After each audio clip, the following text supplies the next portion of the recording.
My younger sister got pregnant out of wedlock and vanished after giving birth to a boy in a back alley clinic. The doctor used the address she left behind to find my family, leaving the baby with me. My parents got on their knees and begged me to adopt him. Just like that, I, a single woman, began the arduous task of raising a child alone. Years later, just as I'd finally raised him, my sister returned. On her arm was a rich businessman, a thick gold chain gleaming around his neck. She clutched my son and sobbed, telling him I was a jealous monster who had stolen him at birth, tearing their family apart. My son, my pride and joy, renounced me on the spot and ran into her arms. My parents threw me out of the house. The neighbors' gossip and condemnation became my personal hell. In utter despair, I threw myself from the roof of my apartment building. When I opened my eyes again, I'm back on the day my sister gave birth. The pounding on my door started with the dawn, jolting me awake in a cold sweat. This was it. In my last life, this was the exact moment the clinic doctor had hammered on our door, waking the entire neighborhood.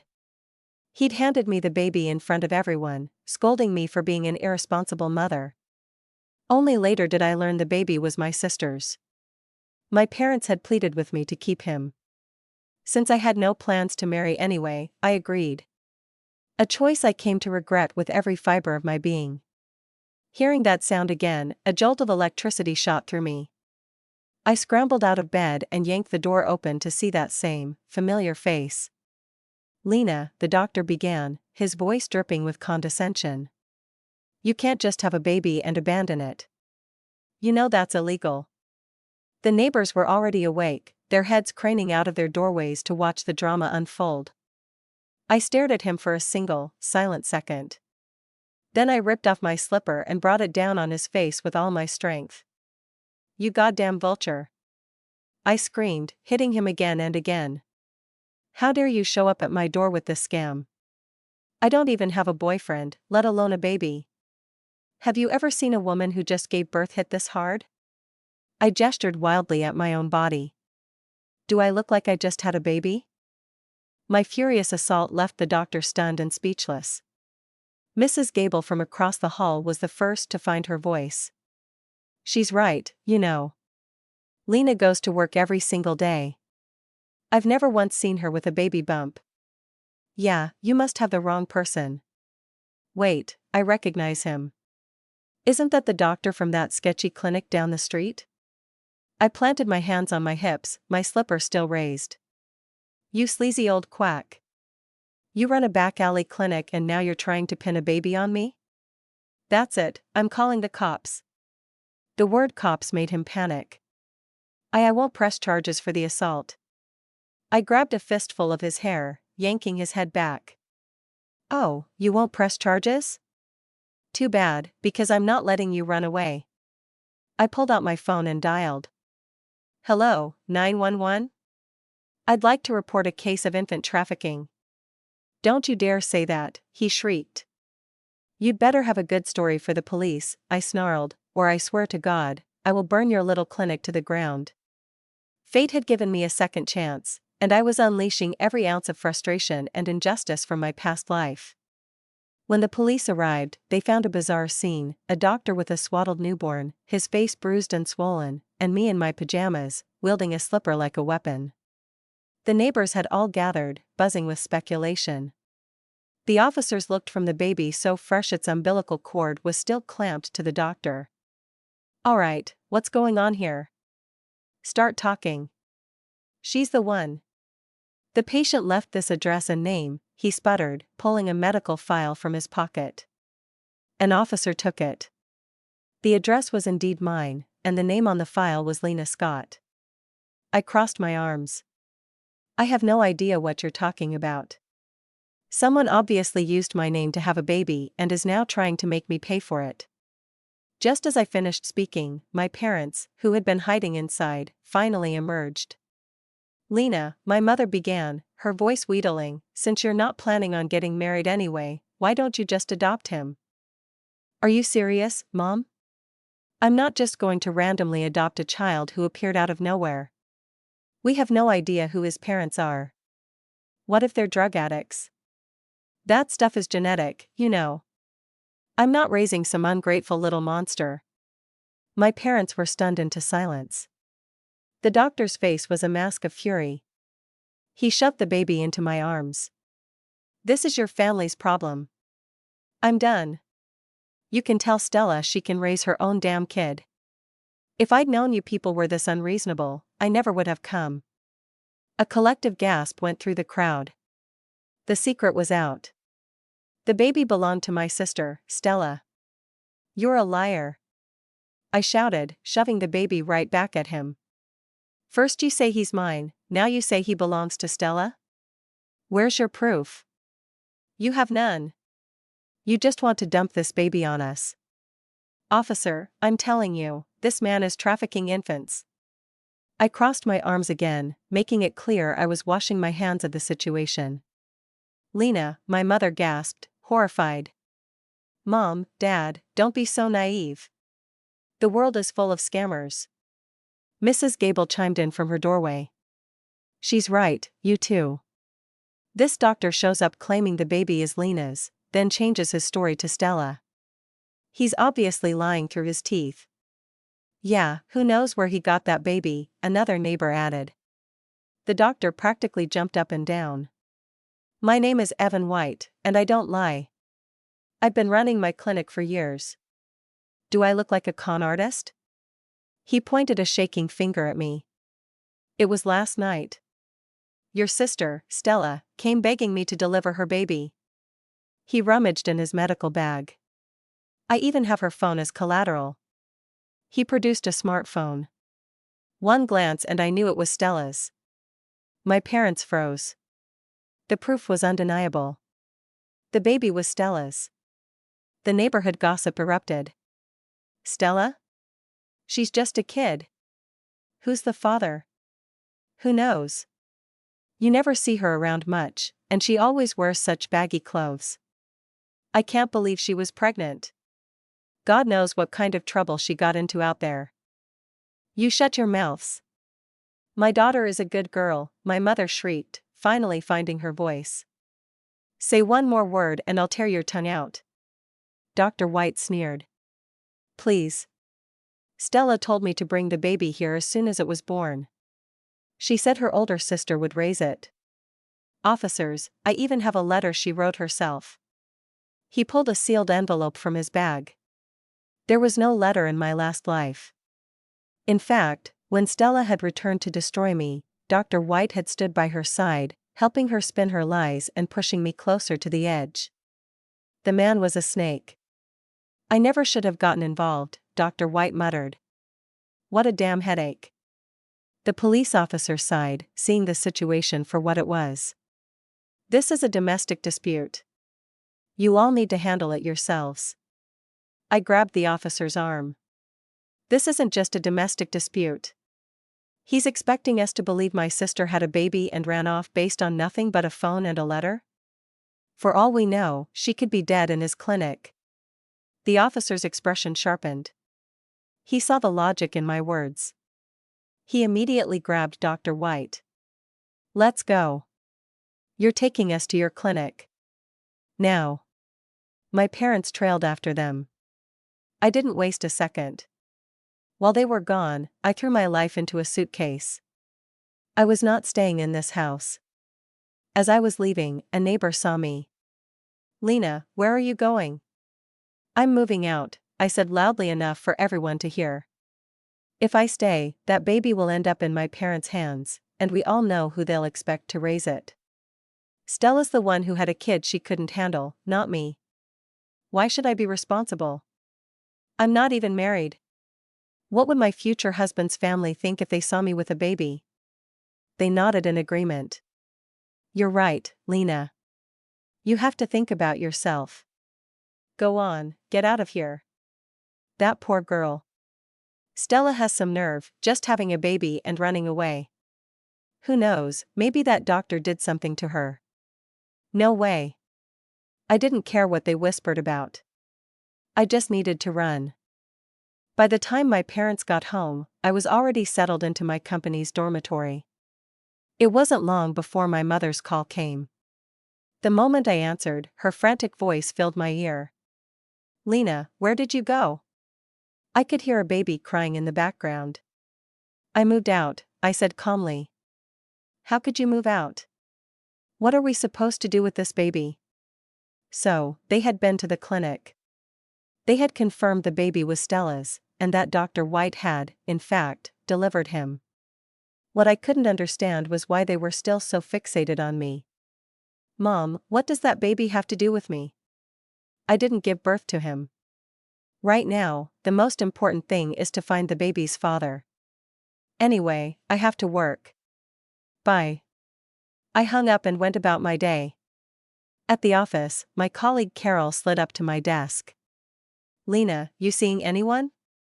I've got someone I'd like you to meet. My first instinct was to refuse, but I stopped myself. Oh yeah? Who is it, Carol? My nephew. He's 3 years older than you, a veteran. Owns his own little restaurant now. She grinned. How about lunch today? I agreed immediately. Carol was thrilled and rushed off to call him. In my last life, Carol had seen how exhausted I was raising the baby and had thrown a lot of freelance work my way. She'd also tried to set me up, but I was always too afraid that a new man in my life would mistreat my son. Looking back, I was unbelievably foolish. I met her nephew, Cole, for lunch. The connection was instant. We exchanged numbers, agreeing to see where things went. When I got back, Carol was waiting. Well? I nodded. He's great. I'd like to see him again. She was ecstatic. I'm telling you, if this works out, he'll treat you right. I've watched that boy grow up. He's a hard worker, a good man. I felt a blush creep up my neck, which only made Carol more excited. And so, Cole and I started dating. For 2 solid weeks, my parents didn't contact me, and I didn't go home. But I should have known it wouldn't last. My mother found me at work. I was in the middle of a sales call when the security guard at the front desk rang my extension. Lena, you need to get down here, now. Your mom just dumped your son with us. You need to come get him, he's screaming his head off. My mind went blank for a second. What son? I said, deliberately raising my voice so the entire office could hear. I'm not married, where would I get a son from? Don't spread rumors. The guard sighed. I don't know, man. Just get down here. When I hung up, every eye in the office was on me. What's going on, Lena? I have no idea. The guard said a woman claiming to be my mom just dropped off my son. Carol gasped. You've got to be kidding me. That's a new one. Come on, let's all go see what this is about. Yeah, is this some kind of scam? Lena has a son? I never saw her pregnant. Maybe it was a few years ago. You know how young people are these days, their lives are a mess. Hearing that, even Carol shot me a suspicious look. I put on my most bewildered expression, and she couldn't read me. When we got to the front desk, everyone stared at the tiny, wailing infant. Carol let out a breath of relief. There's no way that's Lena's baby. He can't be more than a month old. Exactly. Who would be so cruel? If it was a toddler, Lena would never be able to clear her name. This is character assassination. I was laughing on the inside. The guard just shrugged helplessly. The woman said she was Lena's mother. What was I supposed to do? An idea sparked. Pull the security footage, I demanded. Let's see this woman. When the footage played, I didn't recognize the woman who had dropped off the baby. I knew exactly what to do. Call the police. That's not my mother, and I have no idea who she is. The others hesitated. I threw my hands up. This is child abandonment. I'm in sales, I hand out hundreds of business cards. Who knows who got their hands on one and decided to pretend to be my mother? I am not raising someone else's kid. Everyone agreed that made sense. The police were called, and they took the baby away. I made a point of asking, where will he go? Where do you think? If we can't find his parents, he'll go to a group home. He's in the system now. Hearing those words, a wave of relief washed over me. This time, I would not be raising that ungrateful viper. Right after the police left, I got a text from my mother. Lena, your sister contacted us. She's working out of town. We're too old to raise a child.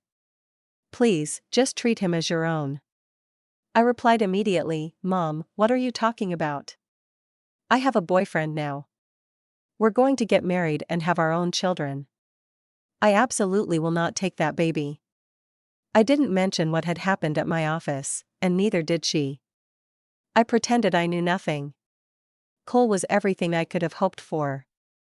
We were engaged within 6 months. I invited my parents and a few relatives to the wedding, but right after, Cole and I requested a transfer to a branch office in another state. He opened a new restaurant there. For years, I only ever went back home for major holidays, and even then, my visits were brief. I gave birth to a daughter, and 2 years later, a son. A perfect pair. My son, Mason, was brilliant.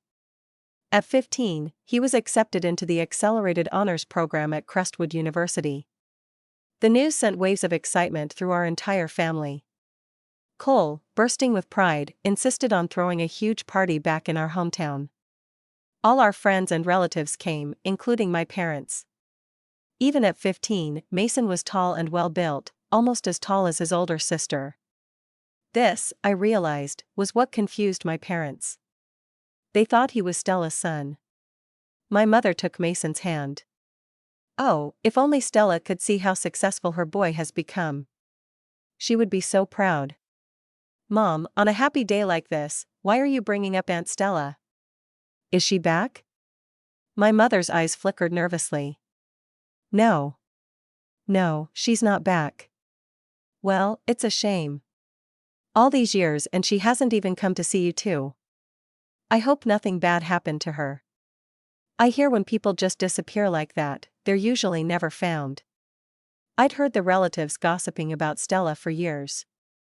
Thanks to my careful narrative crafting with the old neighbors, everyone knew the story. Stella had a baby and ran, never looking back. They all assumed the worst. But I knew the truth. My parents had been in secret contact with her all along. Hearing my words, my mother's face flushed with anger.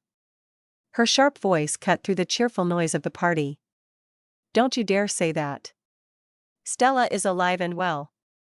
The entire room turned to look at us. My mother froze, embarrassed.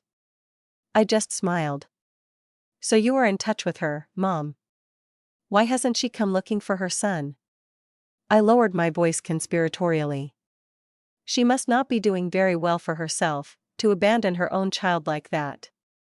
But never mind, let's not talk about her on such a happy day. My mother visibly relaxed. She opened her mouth as if to explain, but then closed it again. She said nothing. Any last shred of hope I had for her vanished in that moment. In my past life, Stella had returned when her son had become successful. It was happening again. I knew she would come today, but I wasn't sure when. It didn't matter.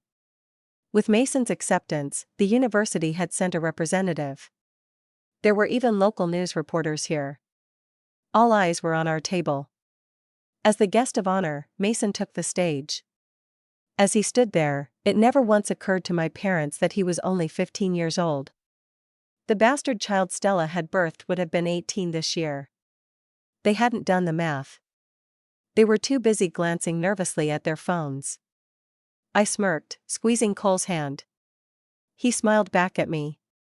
Mason stood at the podium, his voice clear and confident. Getting into Crestwood is a dream come true, and I owe it all to my mom. Without her support and belief in me, I would never have achieved any of this. He grinned at me. Mom, come on up. He beckoned to me. I smoothed my dress and was about to stand when a shrill voice ripped through the hall. She's not your mother. She doesn't deserve to be up there. Every head turned toward the source of the voice. I let out a slow breath. Finally. I turned to see her. It was Stella, and on her arm was the man with the thick gold chain. She was here. She was finally here. I couldn't suppress the nervous tremor in my hands.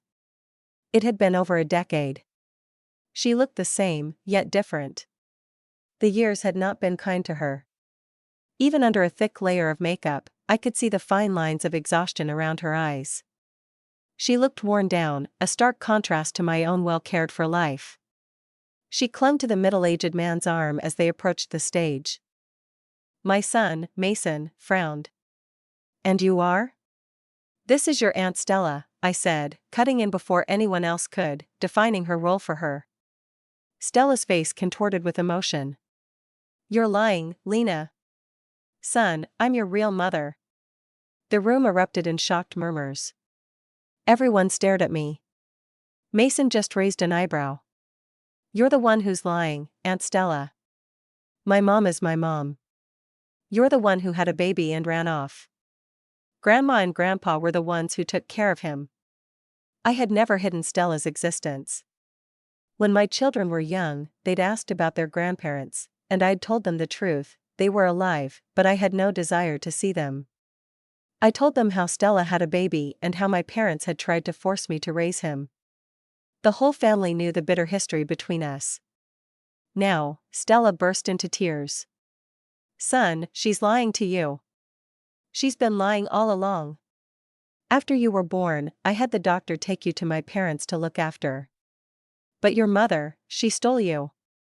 Her voice rose hysterically. "She stayed away all these years because she was afraid I'd find you. Sister, how could you do this? I've been looking for my baby for years. You can't keep us apart." She sobbed, a picture of maternal grief. But something was wrong. She looked up and saw the looks of disdain on everyone's faces. Panic flickered in her eyes. "Why don't you believe me? It's true. She stole my baby." "That's not what happened." Mrs. Gable, my old neighbor, stood up. "Stella, you'd better stop your lies. When Dr. White brought that baby over, he first said it was Lena's. After Lena beat the daylights out of him, he changed his story and said it was yours. The police were called, and he finally admitted you had the baby and just took off, dumping him on your parents." Mrs. Gable shook her head. "How were two old people supposed to raise a baby? They got rid of him." Stella looked like she'd been struck by lightning. My mother leaped to her feet. "I didn't get rid of him. I had someone take him to Lena's company." Mrs. Gable snorted. "Well, I went to Lena's wedding, and I didn't see any baby." "That's right," another relative chimed in. "You two can't just make things up." My mother was frantic now. "I did. I had someone take him to her." "Stella, don't be confused. Your sister raised your son for all these years, you should be thanking her." She gestured wildly at Mason. "Look how wonderful he is. He got into Crestwood." She was terrified this would blow up in her face. Seeing the cold look in my eyes, she panicked and changed her story. Stella wiped her tears and turned to me. "Sister, it seems I was mistaken. But, son, I really am your mother." Mason just stared at her, then looked at me, completely bewildered. "You're delusional. I'm not your son." That's when my mother-in-law stood up, marched over to Stella, and slapped her hard across the face. "What kind of garbage are you spewing? My daughter-in-law carried that boy for 9 months, she roared, her voice ringing with protective fury. "We have every single medical record, from her first prenatal visit to the day he was born. She hemorrhaged during delivery and almost died. We had to pull every string we had to get her the best care in the state hospital." She jabbed a finger in Stella's face. "And you have the nerve to waltz in here and claim my grandson is yours? Have you no shame?" My father-in-law stood up as well, his face grim. "You say one more word, and I'm calling the police to have you arrested for harassment." Stella's lips trembled, her face red and swollen from the slap. She looked at me, a flicker of understanding in her eyes. "It was you," she whispered, then screamed. "Lena, you faked it all. You forged the records. The man beside her, Rick, spoke up, his voice a low growl. You people are rich now. Opened a restaurant all the way in the capital, I hear. It's easy to fake a few documents. The only thing that proves anything is a DNA test. He looked at Mason. Let's get a DNA test, kid. That'll clear everything up. Mason refused. My in-laws shielded us. My own parents sided with Stella. Lena, just give the boy back to your sister, my father pleaded. Yes. Stella has had such a hard life out there. You have 2 children. Just give this one back to her. The room was buzzing with confusion. What's really going on? Did she steal her sister's kid and now she won't give him back? Well, after 15 years of raising him, you can't just break that bond. What are you talking about? She said he's her biological son. Why would she give him up? Stella, someone shouted. You keep saying he's your son. Do you have any proof? Does he have a birthmark? I turned to my parents. Mom, Dad. Did you ever, with your own 2 eyes, see me take that baby? They both stared at me, speechless. I gave a cold, humorless laugh. Oh, and I forgot to tell you. My son is only 15. He was accepted into the Accelerated Honors Program for gifted teens. I let that sink in. Your son would be 18 by now. The age doesn't match. You've got the wrong kid. A wave of understanding rippled through the room. That's right. Mason is 15. I was at his 1-month celebration. Yes, I remember now. Mason is the younger one. Lena had him 3 years after she got married. And now that I think about it, you 2 weren't even invited to the wedding. My parents' faces turned a sickly shade of gray. Stella staggered back, her face a mask of disbelief. You're lying. I see. You registered him with a younger age on purpose so you wouldn't have to give him back. A few people openly scoffed. The woman was clearly insane. Just then, the representative from Crestwood University stood up. Ma'am, you need to stop.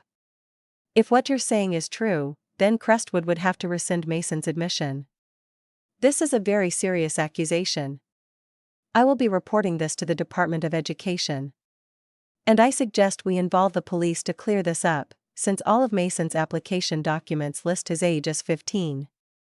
My son pulled out his ID card. I am willing to take a DNA test.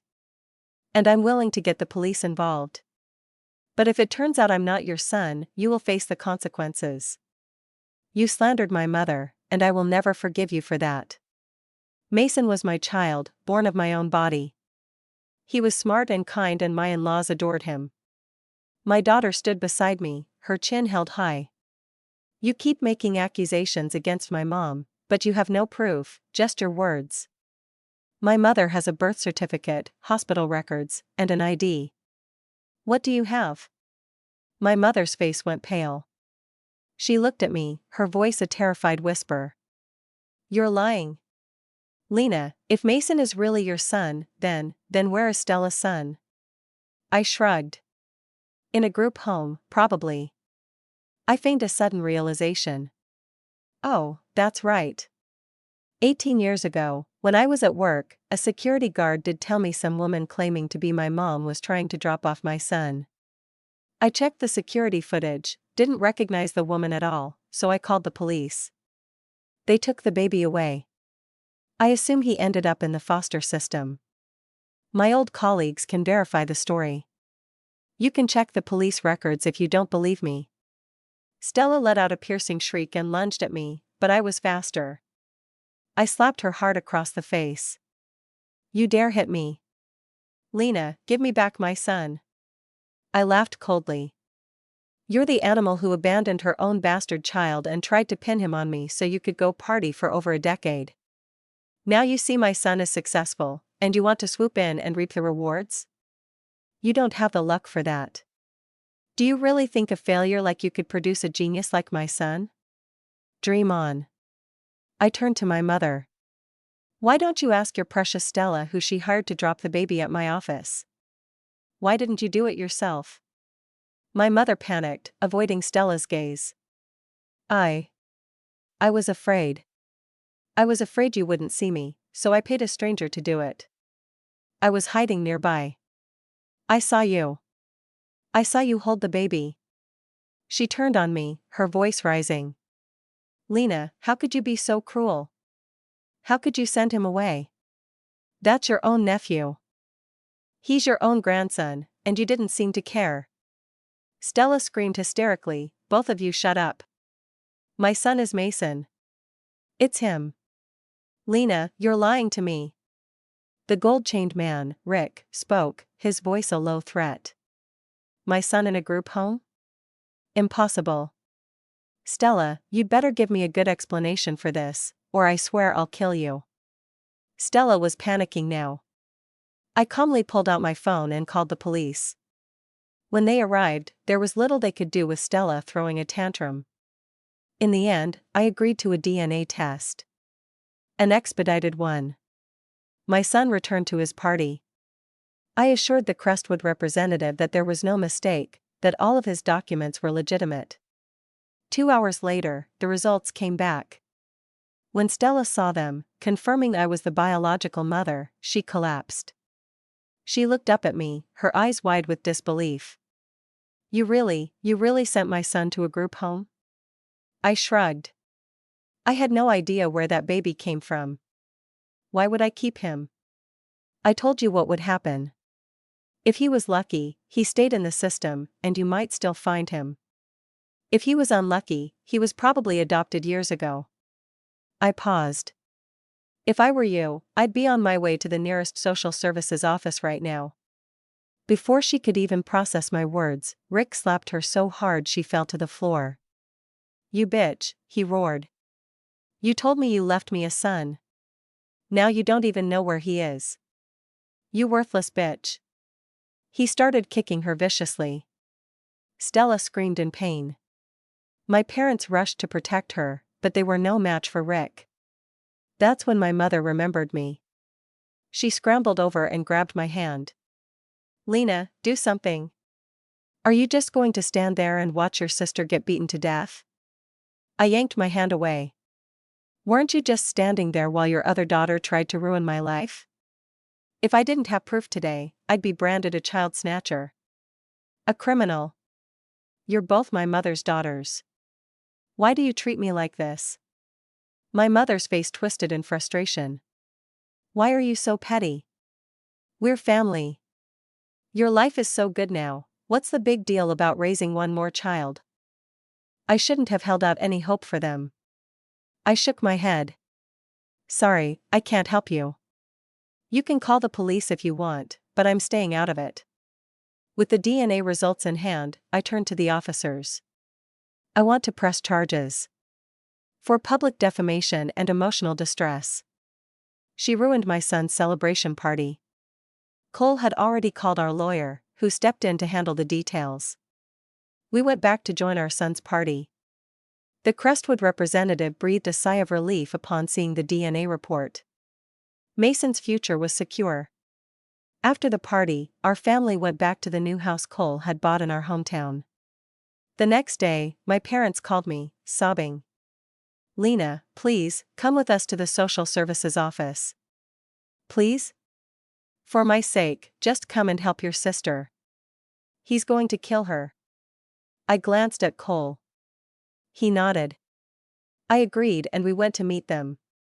When we saw Stella, her face was a canvas of purple and black bruises. She was a swollen, broken mess. When her eyes met mine, they flashed with a venomous hatred. I just smiled coldly. She had brought this all on herself. At the social services office, the caseworker told us the boy had run away from the system years ago. Run away? What do you mean? Stella asked, shocked.